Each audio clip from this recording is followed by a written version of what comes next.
2026년 3월 13일 온라인 새벽 만나 기도회를 시작하겠습니다. 이제 다 함께 사도신경 하심으로 우리의 신앙을 고백하겠습니다. 전능하사 천지를 만드신 하나님 아버지를 내가 믿사오며 그 외아들 우리 주 예수 그리스도를 믿사오니 이는 성령으로 잉태하사 동정녀 마리아에게 나시고 본디 빌라도에게 고난을 받으사 십자가에 못 박혀 죽으시고 장사한 지 사흘 만에 죽은 자 가운데서 다시 살아나시며 하늘에 오르사 전능하신 하나님 우편에 앉아 계시다가 저희로서 산 자와 죽은 자를 심판하러 오시리라. 성령을 믿사오며 거룩한 공예와 성도가 서로 교통하는 것과 죄를 사하여 주시는 것과 몸이 다시 사는 것과 영원히 사는 것을 믿사옵나이다. 아멘. 다 함께 찬송가 424장 함께 찬양하겠습니다.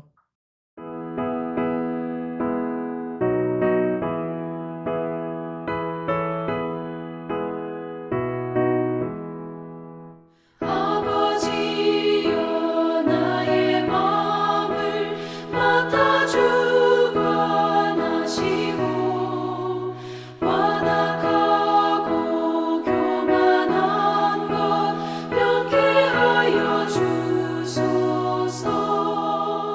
온유하고 겸손하여 완벽하게 하시고 망령되고 악한 일을 물리치게 하소서.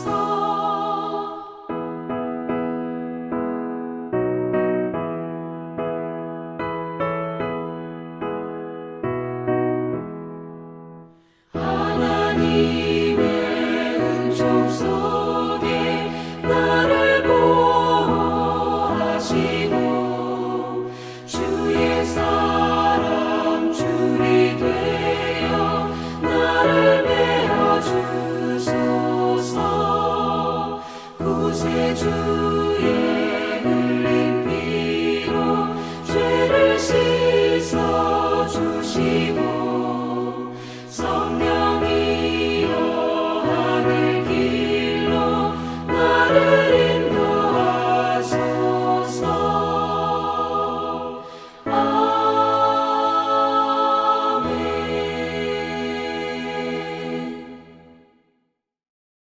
오늘 우리가 함께 나눌 하나님의 말씀은 신약성경 마태복음 22장 23절에서 33절까지의 말씀입니다.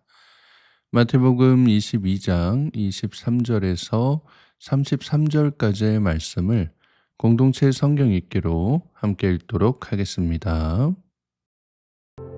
부활이 없다 하는 사두개인들이 그날 예수께 와서 물어 이르되 선생님이여, 모세가 일렀으되 사람이 만일 자식이 없이 죽으면 그 동생이 그 아내에게 장가들어 형을 위하여 상속자를 세울지니라 하였나이다. 우리 중에 친형제가 있었는데 마지가 장가들었다가 죽어 상속자가 없으므로 그 아내를 그 동생에게 물려주고 그 둘째와 셋째로 일곱째까지 그렇게 하다가 최후에 그 여자도 죽었나이다. 그런즉 그들이 다 그를 취하였으니 부활 때 일곱 중인 누구의 아내가 되리이까? 너희가 성경도 하나님의 능력도 알지 못하는 거로 오해하였도다. 부활 때에는 장가도 아니가고 시집도 아니가고 하늘에 있는 천사들과 같으니라. 죽은 자의 부활을 논할진대 하나님이 너희에게 말씀하신 바 나는 아브라함의 하나님이요 이삭의 하나님이요 야곱의 하나님이로라 하신 것을 읽어보지 못하였느냐? 하나님은 죽은 자의 하나님이 아니요 살아있는 자의 하나님이시니라. 무리가 듣고 그의 가르치심에 놀라더라. 오늘도 새벽 만나 기도를 통해 하나님께서 주시는 말씀의 은혜와 평안이 사랑하는 성문가족 여러분들과 함께 하시기를 축복합니다. 오늘 우리가 함께 읽은 본문은 이제 성전 정화를 마치시고 나서 예수님의 권위에 도전했던 대제사장들과 서기관들로부터 시작된 이 논쟁이 국가적 의무인 이제 납세를 가지고 논쟁했던 바리새인들을 거쳐서 당시 사회의 실권을 갖고 있었던 귀족 계급이었던 사두 개인들까지 나서서 예수님을 시험하고 넘어뜨리려는 내용이 나타나 있습니다. 더 나아가서는 다음 본문에서 나오는 이제 율법 학자까지 참 다양한 분야에서 소위 종교 기득권을 갖고 있었다던 사람들이 이렇듯 예수님을 합심해서 넘어뜨리려 했었구나. 그만큼 당시 유대 민족 안에서의 이 신앙과 믿음이라고 하는 것이 지도자들부터 참 많이 부패하고 무너져 있었음을 보게 됩니다. 오늘 본문 23절 말씀해 보시면 부활이 없다 하는 사두개인들이 그날 예수께 와서 물어 이르되라고 해서 이 사두개인들이 나서서 예수님을 모함하는 것을 보게 됩니다. 여기 나오는 이제 사두개인이라는 사람들은 다윗 시대의 이제 대제사장이었던 사독 계열의 이제 사람들일 것이다라고 추정하는 사람들인데요. 사독이 이제 대제사장이었던 만큼 사회적으로나 종교적으로 아주 높은 계층의 지도층에 속하는 사람들이었습니다. 후에 이제 유대인들의 사법기구였던 사내들인 이제 공회라고 있었는데 이 공회를 구성했던 회원들이 이제 사두개인들이었기 때문에 막강한 힘까지 가진 이제 사람들이 이러한 사두개인들이었다라는 것입니다. 그런데 오늘 본문 말씀을 한번 보세요. 23절 처음에 뭐라고 하나요? 부활이 없다 하는 사두개인들이다라고 말씀하잖아요. 그러니까 이들은 구약 성경 중 토라, 즉 이제 모세 오경만을 인정했었던 사람이었기 때문에 부활이나 내세를 믿지 않았던 이런 모습들이 있었습니다. 그렇기에 이 사람들은 예수님께서 자신이 이제 유대 민족을 구원할 메시아이시고 십자가 부활을 통해서 이제 온 세상을 다스릴 구원자가 되신다라고 하는 것을 선포하시니까 이러한 예수님이 이제 눈의 가시처럼 여겨졌던 것입니다. 그래서 예수님께서 선포하셨던 이 부활이라고 하는 신앙의 핵심을 조롱하고 무너뜨리기 위해 신명기 25장에서 모세가 이야기한 율법을 가지고 공격하는 것을 보게 됩니다. 본문 24절 말씀해 보시면 선생님이여 모세가 일렀으되 사람이 만일 자식이 없이 죽으면 그 동생이 그 아내에게 장가들어 형을 위하여 상속자를 세울지니라 하였나이다 라고 나와 있습니다. 이것은 이제 수혼법이라고 해서 형제 중에 아들이 없이 죽는 경우에 살아있는 다른 형제가 그 형수와 결혼해서 형의 가문을 잇게 하는 그런 이제 제도였습니다. 이로 인해서 이제 지파의 기업이 타인으로 넘어가는 것을 이제 방지하고 가문의 대가 끊기지 않도록 한 율법이었던 거예요. 그런데 사두개인들은 이 율법을 가지고 예수님에게 극단적인 가설을 세워서 이 부활이라고 하는 신앙이 얼마나 이제 부질없는 것인지 소위 말해서 이제 놀림감을 만들려고 이제 공격을 하는 것입니다. 그래서 이 사람들이 얘기한 게 뭐였어요? 만일 한 여자가 이 수혼법을 가지고 7 형제와 차례로 결혼을 했다면 네가 말하는 부활과 내세가 있는 곳에서는 그 7명의 형제랑 누가 이 여자의 남편이 되겠냐라고 이제 물었던 것입니다.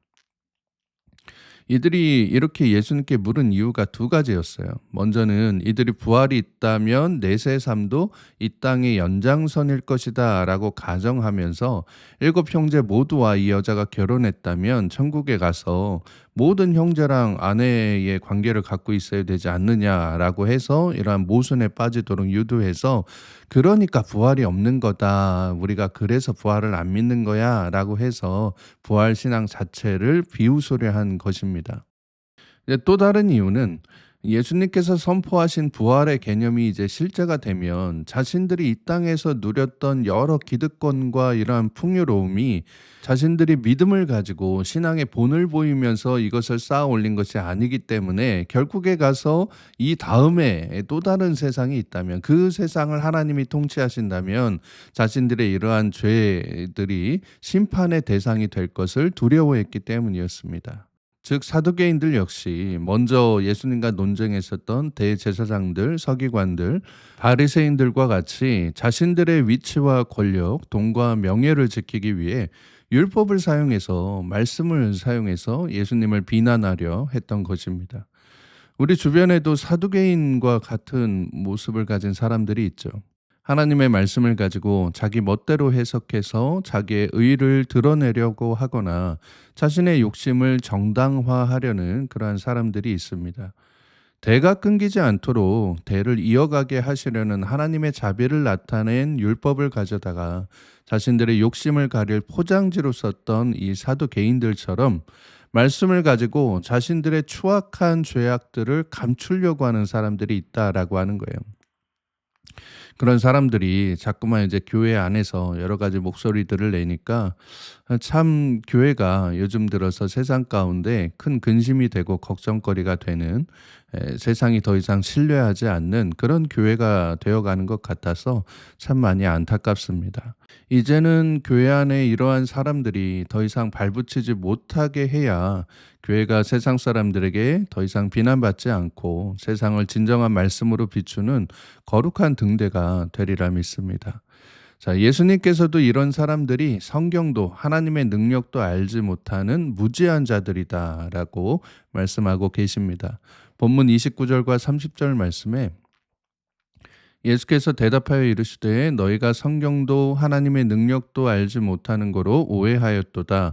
부활 때에는 장가도 아니가고 시집도 아니가고 하늘에 있는 천사들과 같으니라 라고 말씀하십니다.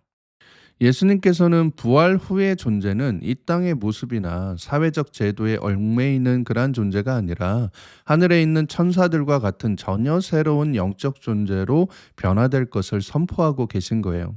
그러니 너희들이 그 얄팍한 지식으로 하나님 나라를 속단하지 말라라고 경고하고 계신 것입니다. 그러면서 사두개인들이 철석같이 믿고 있던 이 모세 오경을 인용해서 이들과의 논쟁을 끝내시는 것을 보게 됩니다. 32절 말씀해 보시면 나는 아브라함의 하나님이요 이삭의 하나님이요 야곱의 하나님이로라 하신 것을 읽어보지 못하였느냐. 하나님은 죽은 자의 하나님이 아니요 살아있는 자의 하나님이시니라 하시니 라고 말씀합니다. 이 말씀은 너희들이 그렇게 믿고 있던 아브라함, 이삭, 야곱 모두 죽은 사람들이잖아. 하지만 나는 하나님과의 언약 관계 안에서 지금도 살아있는 존재이다 라고 말씀하신 것입니다. 사랑하는 여러분, 대제사장들로부터 이제 사두개인까지 예수님을 끈질기게 괴롭혔던 이들의 목적은 결국 자신들의 자리, 자신들의 만든 이 기득권 혹은 왕국을 지키려는 욕심이었습니다. 내가 가진 기득권을 지키기 위해 하나님의 말씀을 내 마음대로, 내가 편한 대로 사용하면서도 아무런 죄의식도 없이 그저 잠깐 그 자리만 모면하면 된다는 생각으로 그렇게 행동했던 것입니다. 이제 벌써 3월의 중순을 지나게 되는데요. 벌써부터 아래 지방에는 꽃망울이 터지고 봄이 찾아온다라고 합니다. 우리가 봄 하면 뭐 흐드러지게 핀 아름다운 이제 꽃들을 생각하실 텐데요. 그 꽃들 사이들을 날아다니는 게 있죠. 바로 나비입니다. 그러니까 평생 바닥을 기어다니며 잎을 먹던 애벌레에게 야 이제 네가 탈피를 하면 나비가 되어서 하늘을 날 수 있을 거야 라고 했을 때 사두개인들은 아니 내가 어떻게 하늘을 날아 그냥 이렇게 흙 파먹다가 죽겠지 그런 세상이 어디 있어 라고 이제 하겠지만 예수 그리스도의 부활을 믿는 사람들은 아 부활의 때가 오면 내가 전혀 다른 존재로 나비와 같이 자유롭게 하늘을 훨훨 날아다닐 수 있겠구나 라고 고백하면서 그날을 소망하게 된다라고 하는 것입니다. 여러분의 부활은 죽은 부활입니까? 아니면 살아있는 부활입니까? 우리가 지금 사순절을 보내고 있잖아요. 이 사순절 끝에 맞이하게 될 여러분의 부활은 죽은 부활입니까? 아니면 살아있는 부활입니까? 사두개인들과 같이 자신의 지금의 삶을 지키기 위해서 하나님의 말씀을 멋대로 사용하면서 부활의 참 진리를 거부하며 살아가고 있지는 않은지 우리 모두가 함께 돌아볼 수 있는 이번 사순절 기간이 될 수 있기를 바랍니다. 부활은 죽은 이후에 주어지는 막연한 보상이 아닙니다. 오늘 살아있는 하나님을 마주하며 그분의 주권에 순종하는 자들이 누릴 수 있는 은혜의 신비라고 하는 거예요. 그러니 오늘 하루도 세상을 구원할 살아계신 예수 그리스도의 제자답게 거룩한 부활의 소망을 품고 이 땅 가운데 복음의 승리를 선포하며 나아가실 수 있는 사랑하는 모든 성문의 가족들 되시기를 주님의 이름으로 축복합니다. 함께 기도하겠습니다. 사랑과 은혜가 풍성하신 하나님 아버지, 오늘도 새로운 날 주심에 감사드립니다. 오늘 이 새벽에 우리에게 말씀을 통해 내 지식에 갇혀 하나님을 내 욕심의 도구로 사용했던 사두개인들의 모습이 아니라 살아계신 하나님을 믿으며 그 구원의 증거인 예수 그리스도를 따라가는 참된 제자의 삶을 살아야 함을 깨닫게 하시니 감사드립니다. 우리의 생각과 가치관, 경험 속에 하나님을 가두려 했던 어리석은 이 사두개인의 모습을 따라가는 것이 아니라 부활 이후에 얻게 될 영광의 자리를 기대하고 소망하며 하늘 소망을 품고 오늘도 믿음 가운데 굳건히 살아가는 우리 모두가 되게 하여 주시옵소서. 거룩하신 우리 구주 예수 그리스도의 이름으로 기도드리옵나이다. 아멘. 주기도문으로 기도를 마치겠습니다. 하늘에 계신 우리 아버지여, 이름이 거룩히 여김을 받으시오며 나라의 임하옵시며 뜻이 하늘에서 이룬 것 같이 땅에서도 이루어지이다. 오늘날 우리에게 일용할 양식을 주옵시고 우리가 우리에게 죄 지은 자를 사하여 준 것 같이 우리 죄를 사하여 주옵시고 우리를 시험에 들게 하지 마옵시고 다만 악에서 구하옵소서. 대개 나라와 권세와 영광이 아버지께 영원히 있사옵나이다. 아멘. 이제 함께 기도하는 시간을 갖도록 하겠습니다. 오늘은 여러분의 기도 제목을 자유롭게 기도하는 시간인데요. 하나님 앞에 아뢰야 할 모든 기도들, 또 하나님께 응답받아야 될 모든 기도 제목들, 우리 살아계신 하나님 앞에 여러분 곁에서 여러분을 도와주고 계시는 예수 그리스도의 이름에 그 능력을 힘입어 이 시간 간절한 마음으로 함께 기도하도록 하겠습니다. 오늘 하루 여러분의 모든 삶의 지경 가운데 하나님의 평강이 함께 하시길 빕니다. 함께 기도하겠습니다.